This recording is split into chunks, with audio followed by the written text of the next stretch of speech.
All right, we are live. Let's see who we have on the call. We have a lot of people, a lot of new faces.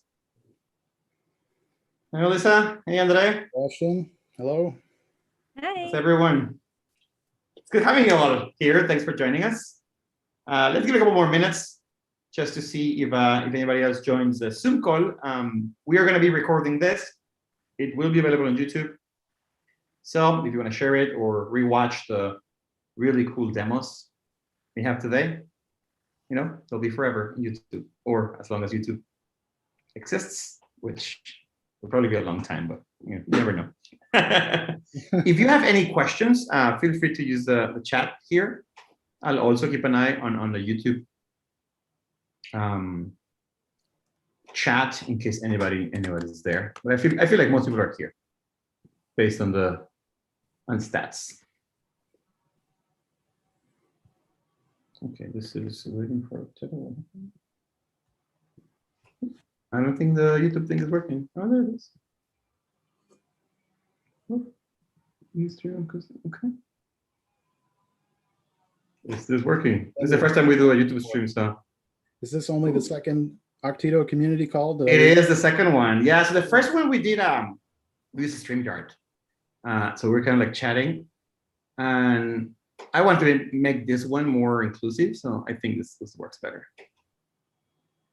Let me just try this again. Sorry about this. Oh, there it is. Oh, it's working now. We're live. Yes. Well, we'll see if it works. Hopefully it works. So yeah, this is the second one. We want to do this every month. The first one was we kind of just introduced Octeto. Abdul, our dev advocate, showed everyone how to use our Docker Compose integration, which we've been blogging about it. But for this one, we wanted to invite someone from the community. So thankfully, Kingdon graciously agreed to join and show us how he uses Octeto and Flux, which is a really cool integration. So this is what we want to do going forward. I would like kind of like community to have three sections. One is just open it up to the community. Anybody have any questions? Anyone wants to share their experience or how to use Octeto? More than welcome, please do it. Then we'll have someone from the community give a demo. And we also want to use this to have someone from the team share the things we're working on to get early feedback. You know, this is going to be a great venue for people to kind of get a peek of what's coming and either tell us, hey, that sucks, don't do it. Or if you see value, kind of, hey, help us brainstorm and figure out what's going on. So without further ado, let's get the second Octeto community call started. And I want to thank Kingdon Divert from Weaveworks for joining us. He's been a user of Octeto for a while now from his previous job. He's always been very supportive, a lot of feedback, a lot of cool use cases, and even contributions to our catalog and our code. So welcome. So he's going to talk to us about Flux and Octeto. So I'm really excited to see that. And after that, Jacob Mcelroy, one of the engineers in the team, is going to show us a new Octeto feature. So Kingdon, the stage is yours. Okay. Share my screen here. Everybody see this? Yes. Okay.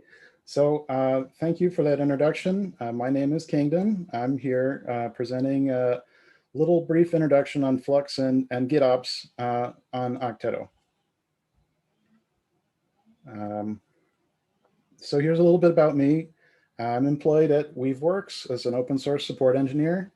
I am a Flux maintainer. Recently been working on Flux v1 and Helm operator.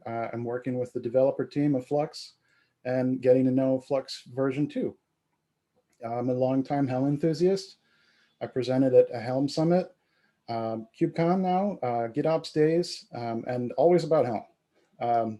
Not this time. And I'm on Twitter, I'm the cow. You can pronounce that as Yebyen. So what is Flux? So doing a bit of a bad thing here. Excuse me. If you know, Flux is the original gitops operator.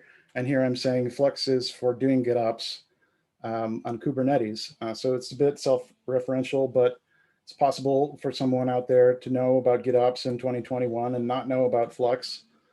The thing that you should know is that Flux is in the CNCF Tech Radar Continuous Delivery Survey from June 2020. Flux and Helm are the only two tools that landed in the adopt column. So this is a reason to take note, if nothing else. I'm not going to get too into the weeds about what Flux is and how it works, but I am going to present Octeto with Flux. So when we use Flux, we make it responsible for continuous delivery. So to say as plainly as possible, what does Flux do? It takes your manifests from Git and it deploys them in the cluster. There's support for both Customize and Helm, and other tools besides Flux are meant to handle CI. So Octeto Pipelines fills the bill nicely. Flux has a really amazing community of users and developers. So what is Flux really, though? So Flux is a set of Kubernetes controllers at this point. What does this mean? Each of these represents a group of custom resource definitions. So Flux is built on Kubernetes API using the extensibility portion of Kubernetes, which is custom resource definitions. So examples of sources are Git repository sources, Helm repositories. Customize is responsible for applying manifest to the cluster using Customize, and Helm controller using Helm. While these other controls are interesting, I want to get right to it. You can learn more about this on your own. So how does Flux fit into Octeto?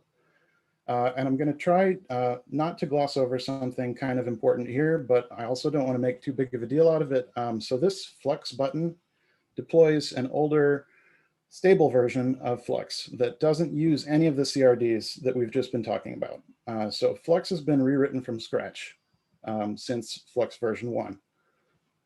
So when you install Octeto Enterprise on your dev cluster with the latest version of Flux v2, you won't be using this click to install Flux workflow. But that being said, you can still offer it to your users. Octeto Cloud, it works there. There's no technical reason these can't live side by side. So maybe we'll see in a moment on my test cluster that I have both deployed side by side. But that's the only reason. That's really the only reason that I'm talking about Flux v1 is because that's what I work on mostly. I have it deployed so that I can build a release and test backward compatibility. So this is where I'm going to start to show a little bit that I borrowed someone else's slides and kind of hastily converted them. These aren't really programming language icons, and I'm not sure the colors are right, but you're all welcome to make your own inferences about which is my favorite from the font size and the placement. So in short, I think everybody here probably already knows how Octeto CLI works. We're going to see in a minute, but in this case, the pancakes are, we get to kind of treat all of these languages the same and build on top of them from a single abstraction, which is octeto.yaml. So Octeto has tutorials describing how to build a dev app in your cluster with all of these languages. I think Go, Ruby, JS at least are the ones that I care about most, and they're really well covered by the tutorials on Octeto website. So what are we going to see? First, Flux deploys your manifest into the cluster according to Git. So there's a bit of a conflict with how this works with Octeto fundamentally. So Flux also reads your manifests for some instructions about how to update your images, and Flux will write image updates back to Git. And that's great, but if you know a little bit about how the Octeto CLI works, this could present a problem because Octeto actually replaces the pod in Flux.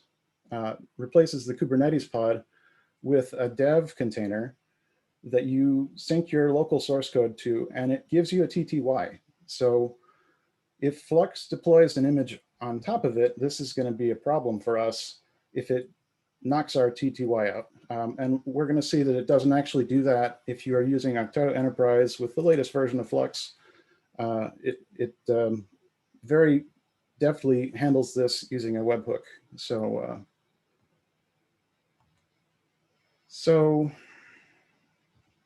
before we jump into the demo, well, let's just jump straight into the demo. Excuse me. I think I lost some slides here.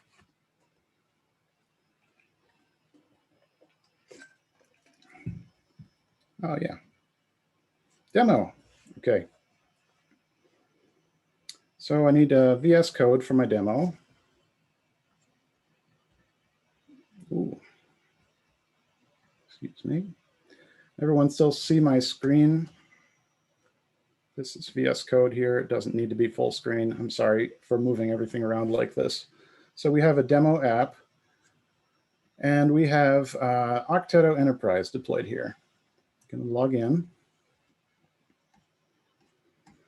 And we can see that the demo app has been deployed. So this has been deployed by Flux.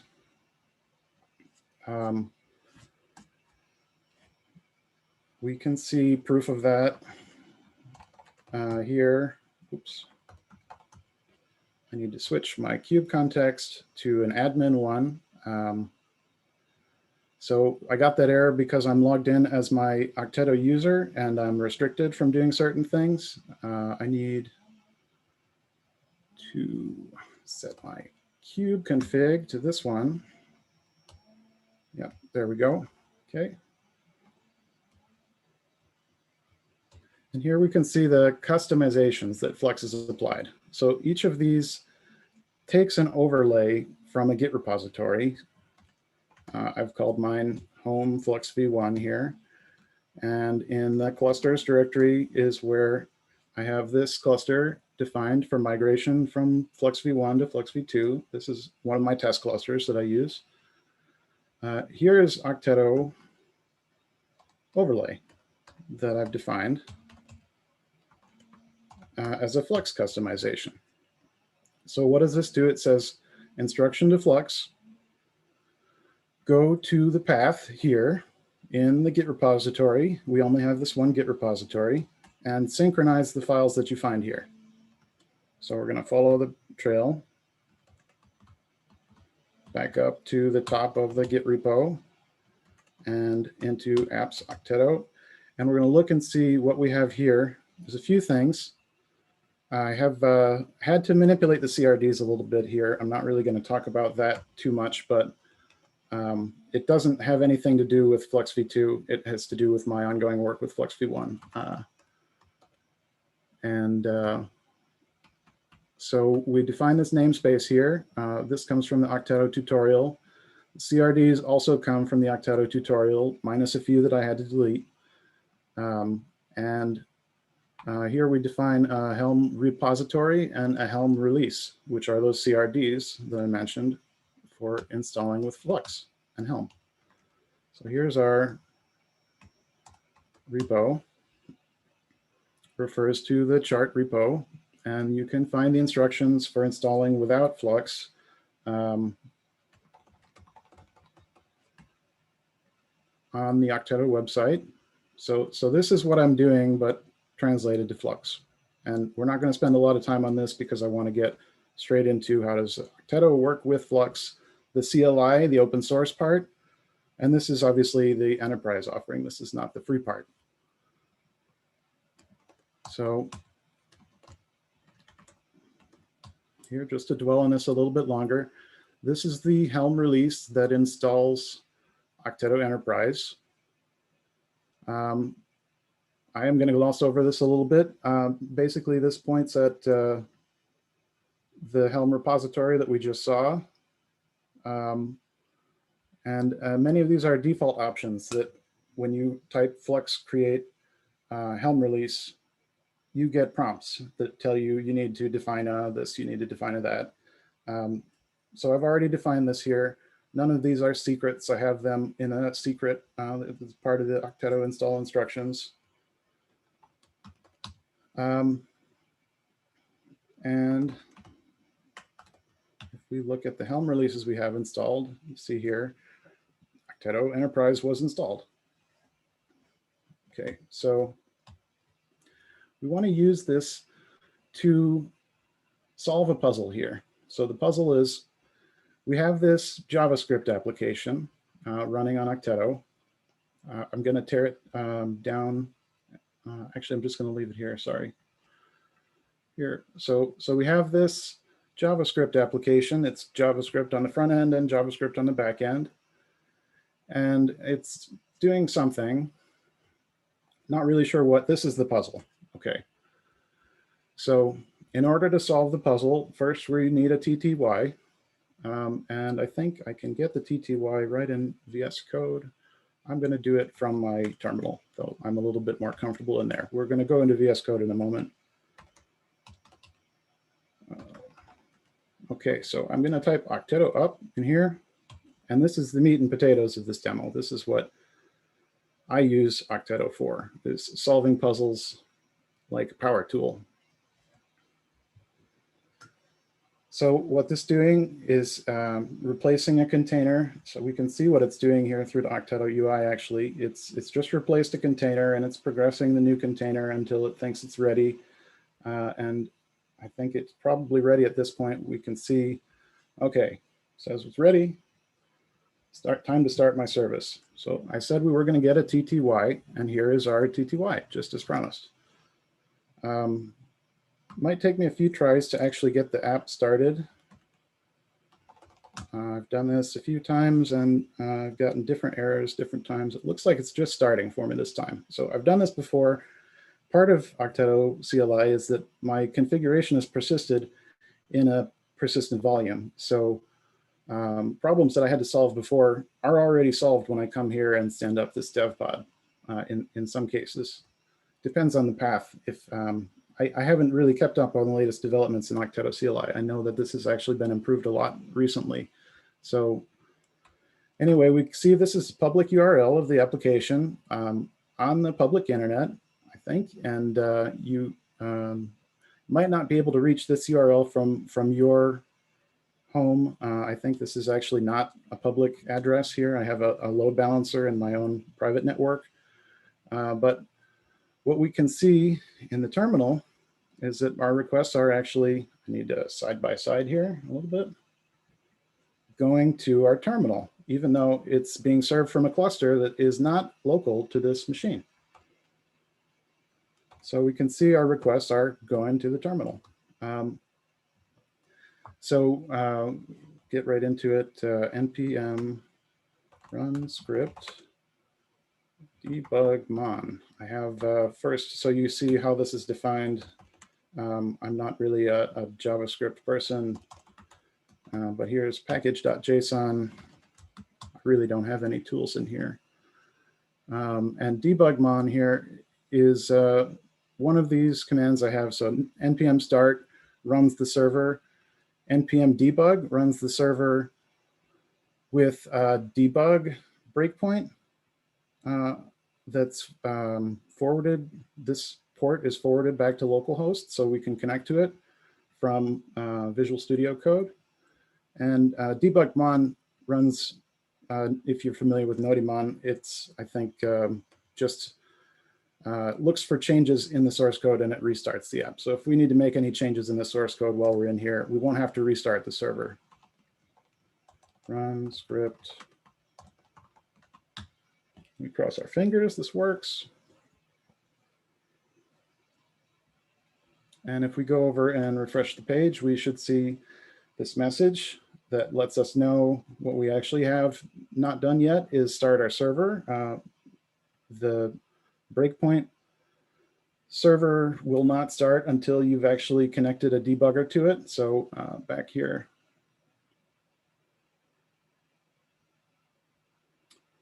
All right, so I've set a breakpoint here in a strategic place. I'm gonna spoil the surprise. What's wrong with our app is, wait, first it's not running.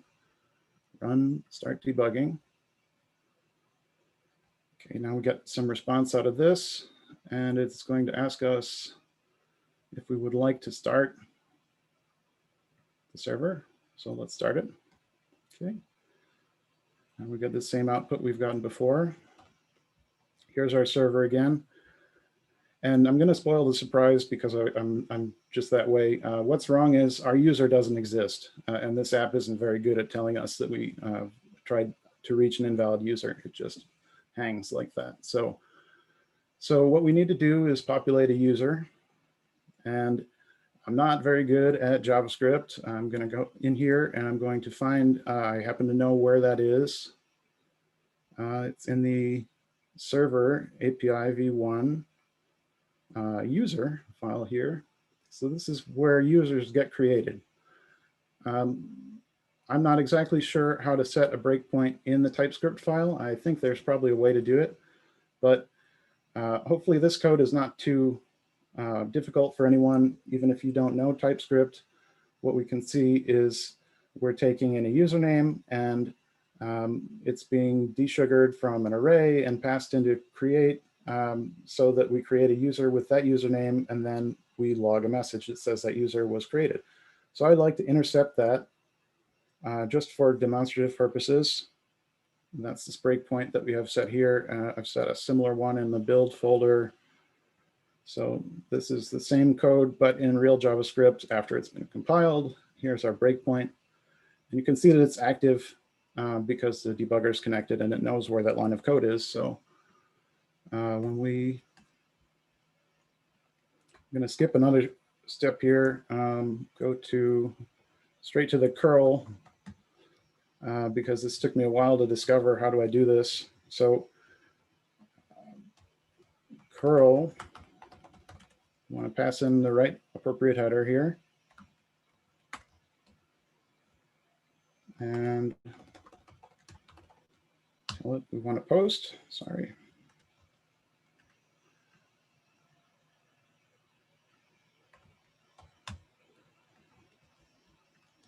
And we have to give it a username. And I'm going to spoil another surprise here. The username it's expecting is this subdomain. So we're just going to put in that string. And our debugger pops up and we've reached this line of code. And this is amazing. And I have not worked on any other JavaScript applications. This is my main tool here for learning JavaScript. I've been using, well, TypeScript, that is. This is just a little demo app. So we're going to inspect this variable here and see that's the string I passed in. And this is absolutely amazing. I can do this in the cloud and let that process. And if we go here, I can make the app do something and hopefully it works. And we're still using our debugger. And this is just great. So that's in short how I use Octeto and Flux together.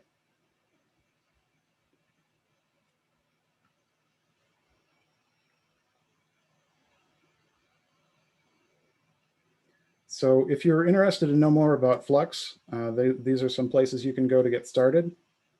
We're hosting a bug scrub on June 30th if you are interested in being a contributor to Flux. But if you just like to be a user, if you need help using Flux, #Flux on the CNCF Slack is a great place to get help.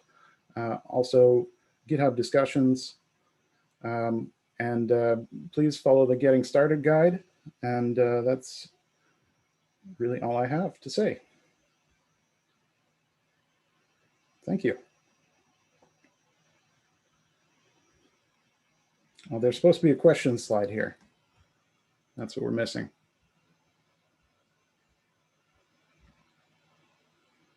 Questions? So how do we take questions?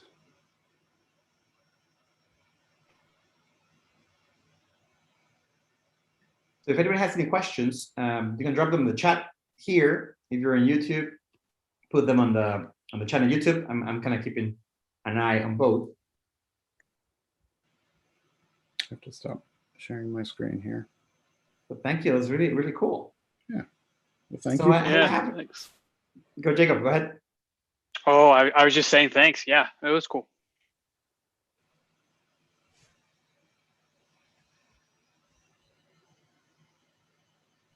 Do we have any questions? I don't see any in the Zoom chat. Do we have any on YouTube, Romero?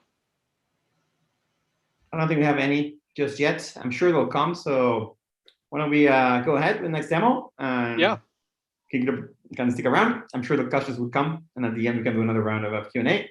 And if not, the Slack, the Octeto channel in Slack or the Flux channel are great places for follow-up questions, as everyone is called to start using Flux and Octeto together. Awesome. Sweet. So, well, Jacob, it's all Yeah. yours now. Awesome. Thank you. Yeah. So my name is Jacob Mcelroy. I'm a developer at Octeto. I've been working on Octeto since January of this year, I guess.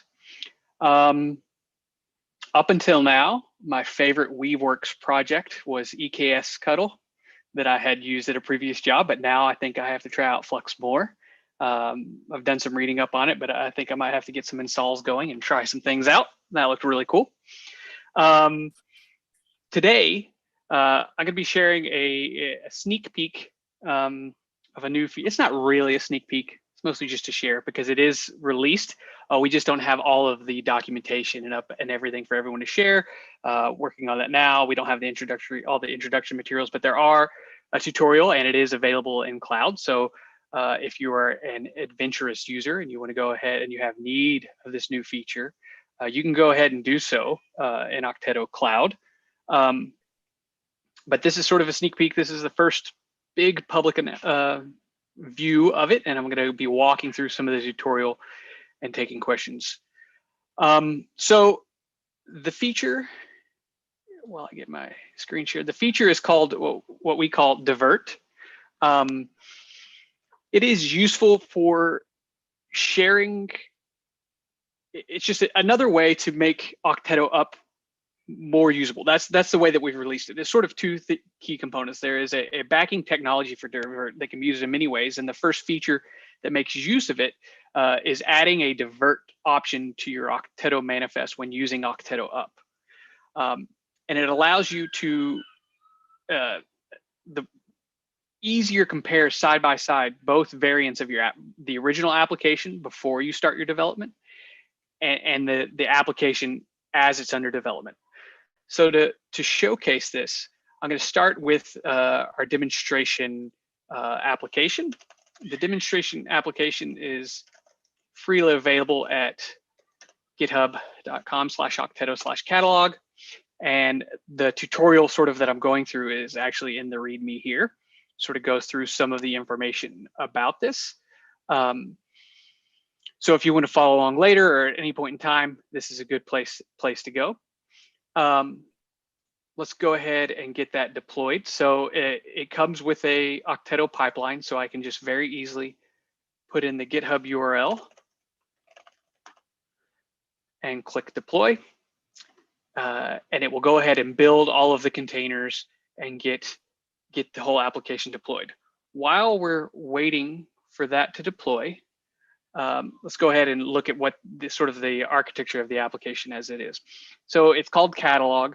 It's just an example application with CAN data to sort of demonstrate a service catalog. Let's say you work at a company and they have hundreds of services, microservices, whatever you want to call them, hundreds of these applications running that make up a larger application and a larger set of functionality. And you might have a catalog that helps you understand who owns, like who's responsible for each service, what each service, where it is, and what its current health is. So this application is meant to sort of be that, and it's broken up into several applications itself. We have the front end, which is the visible UI that you'll see on the web, that then makes a call to a intermediary HTTP API. The intermediary API solely exists just to accept requests from the front end, and then it knows where to get all the data that the front end may need. So there are three other services that come along with it that are the owner registry, service registry, and health checker. The owner registry contains a set of data where we register who is responsible for which service, and service registry is similar just for services. And the health checker takes all of that data and sort of goes and applies health check. And we are going to use Divert to develop on a portion of this application, right? So typically, as a developer, I don't typically work on all of these at the same time, right? That's it's hard to do, and that's just usually not how features and bugs, at least in my experience, have been. So we're going to work on the health checker.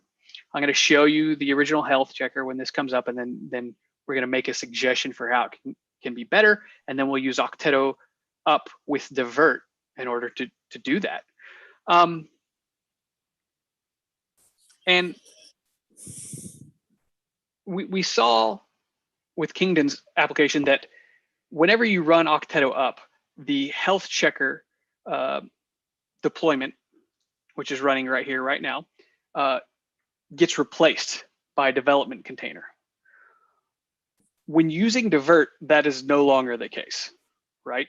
And that can be powerful for many reasons. The main reason that I discussed was that we want to be able to see things side by side, and be able to see things side by side. The easiest way with Octeto is to maintain your original health checker and then have a second one that we use.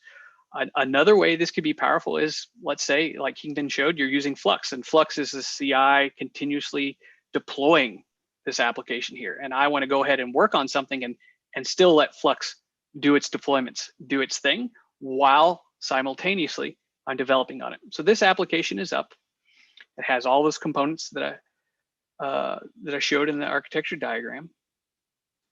We go and visit the pipeline, and we can see we have two endpoints. One of them is the backend data, and then this endpoint right here is the URL for the application itself.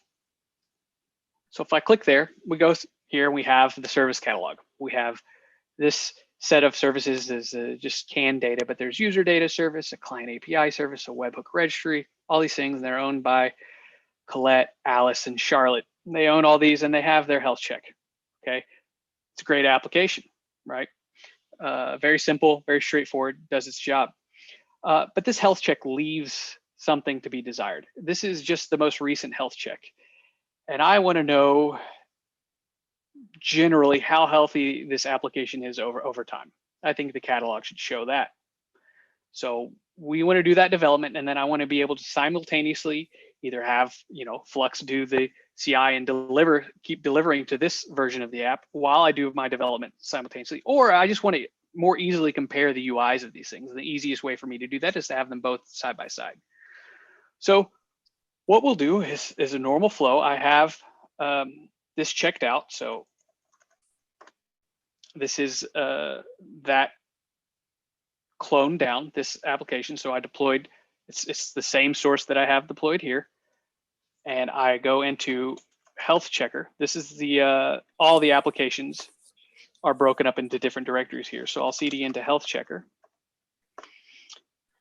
And I'll run, and we have this manifest. I want to show you the difference first. That's very important.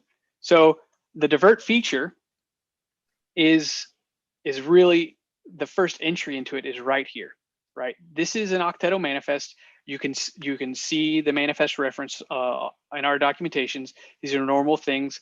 I've disabled the persistent volume only because I'm not faster to have it disabled when you're just doing a demo. But as Kingdon showed, it was very nice for him to have the persistent volume because he was able to, all the things that were downloaded when he was doing npm start persisted across deployments of Octeto up, right? So I've added this divert. The divert has three things specified here. One, an ingress. This is the name of a Kubernetes ingress that powers this endpoint that we see up here. The name of that is catalog chart. I was able to get that by using kubectl git ingress while in my Octeto namespace. Make sure I'm there. And we'll see the name of that ingress is catalog chart right here. And same with the service. So I've defined an ingress that I want to copy, right? We need a separate ingress. So we have one endpoint that we copy so that we have these things side by side. And then the service that we're working on, health checker, right? And then the port that's running on. And I know what port that's running on because of the templates in my manifest and everything. So now if I run Octeto up, something new will happen that nobody's done before. Well, besides me and some people at Octeto, that nobody's really done before with Octeto up, is that instead of the health checker application being replaced, it does get modified. I'll show you that in a second, but we created a copy, right? So we're now creating a copy of that application. This application is the deployment container, okay? And it has this unique view here. Meanwhile, we're go ahead and there's an operator installed that's using these diverts, right? So a divert is a custom resource, and the operator is going to go ahead and set all these things. So we've copied our ingress, and they're available here, and you can see they're differentiated as divert ingress right here. They have my name on them to differentiate them a little bit more. Then while that's going health checker here, we've added a sidecar container that does some traffic redirecting. There's a proxy that gets installed there. Normally there's just one container here, but there's an extra one. And now we are set up to use all these diverts, right? So we can see my TTY right here in the shell that nothing's running. So if I go to this ingress right here, it's blank. There's nothing there. The UI components are there, the static UI components are there, but the dynamic components that the front end goes to the API spreads out and goes, it's not there because one of them wasn't running and it failed with a 500. Service is down, right? But if we go back to our original URL, it's still up and going, same as ever. So here's another advantage of this is that while I have my development container, the old one's there, it can be upgraded, it can be done, it can be worked on, and it doesn't break, still there. This one's not running. If I do, let's see, I wanna make sure I haven't done my change yet. Okay. Now, if I go ahead and run this application, run CMD, so it's a Go application. As you go run, it's going to download all of its dependencies and then compile it and run it all at the same time. And the API is consistently polling for the backend data, and it pops up. So it's running now, and we can see the access logs here, and those are going to keep going. So now we have two URLs that effectively go to the same application, only this is this container. So let's make a change. Right, let's do that change. Well, I've been working on this change for a while. Spoiler alert. And actually, do I have? Yeah. And all I need to do is make a simple change. I've already created all of the data store that I need to show historical health, and I just need to enable it by a quick change in main.go. So right here, the health client that's used to grab the health check is the simple health client. And I've created this advanced one.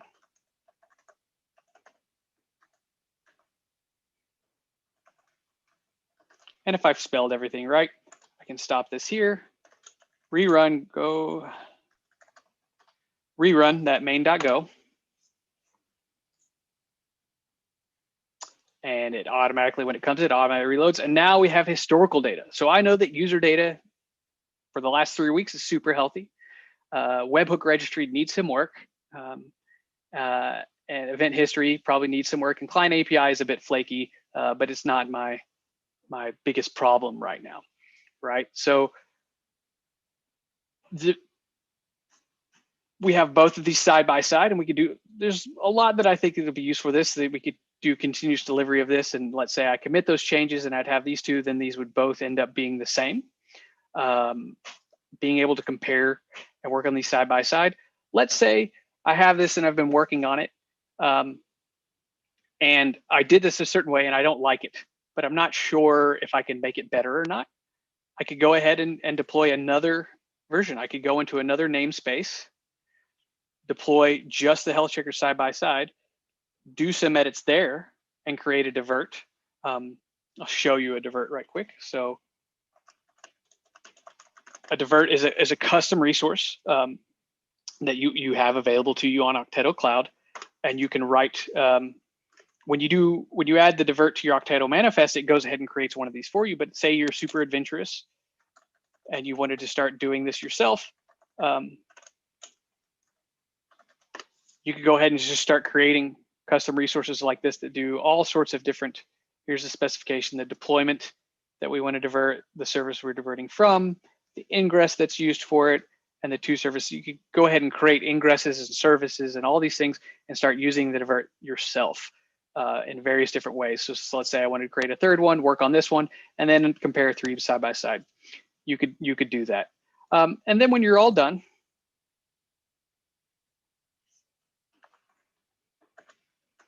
it's the same as always, Octeto down.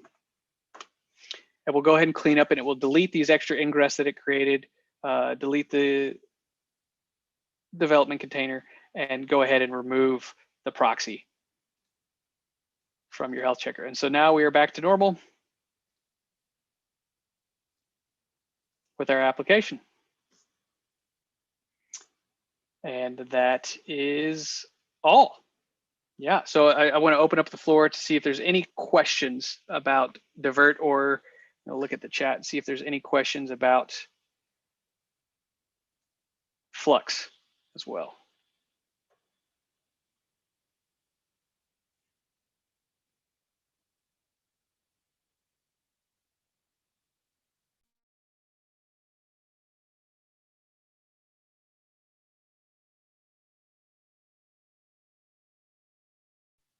All right, I don't see any questions right now. If you want to follow up on any of the things that I've just shown in my demo, I'm going to share my screen again one more time.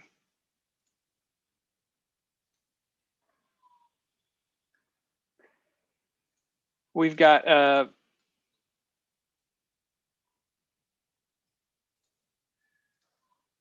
you can go and see the application. I shared it in the chat, or Ramiro shared it in the chat, but we have github.com/Octeto/catalog.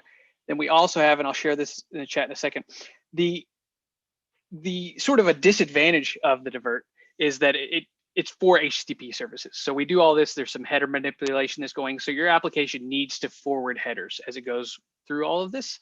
A header gets injected, that ingress, and then it's passed along, and that's how we reroute the traffic depending on how you've set it up.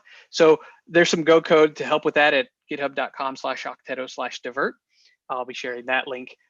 Then very soon we'll be announcing this more widely. We have our blog there. And then if you have any questions that you think of tomorrow or next week, or you want to get information on Flux or anything like that, Kingdon is usually in there too. We have, you can go to slack.k8s.io and you can join the Octeto channel and then get redirected to all the helpful places from there. So if you don't have any questions right now, those are the 3 links, and I'll drop some of these in chat as well.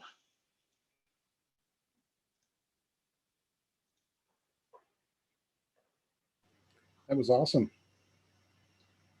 Thank you. Yeah.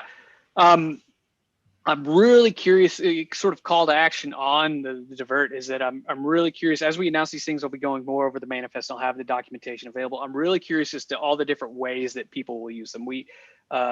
There's the custom resource, and then there's the way it's exposed with the Octeto CLI right now and the Octeto manifest.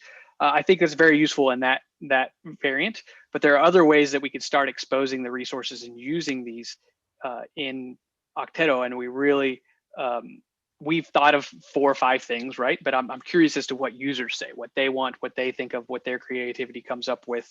So if anyone has any ideas or just wants to know more, or brainstorm, I don't know, brainstorm or just talk about, hit us up. I'm very eager to talk about it. That's why we're here with the community and showing this today.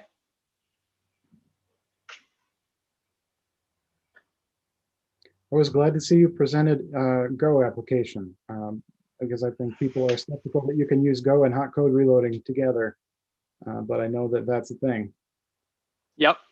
It's not as popular as it is with JavaScript, but it does. We can do that. Especially.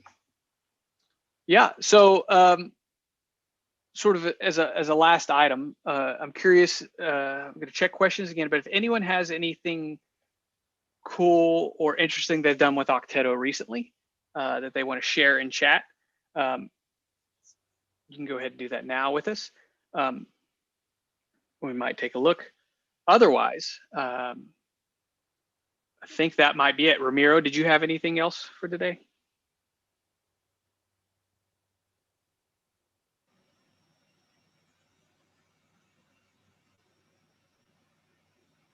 No, that's it. Well, again, thank you everyone for your time. I appreciate it tremendously. Thanks, Kingdon, for coming and showing us. Yeah, it's really great to have people from other places, other companies doing interesting work with Kubernetes come and show how they use Octeto and how they're using Kubernetes to get development done. So it's super appreciated. Thank you all for joining the call. Have a great afternoon, morning, evening, wherever you are. And then if you're watching the recording, absolutely, we appreciate it as well. Thanks for having me on.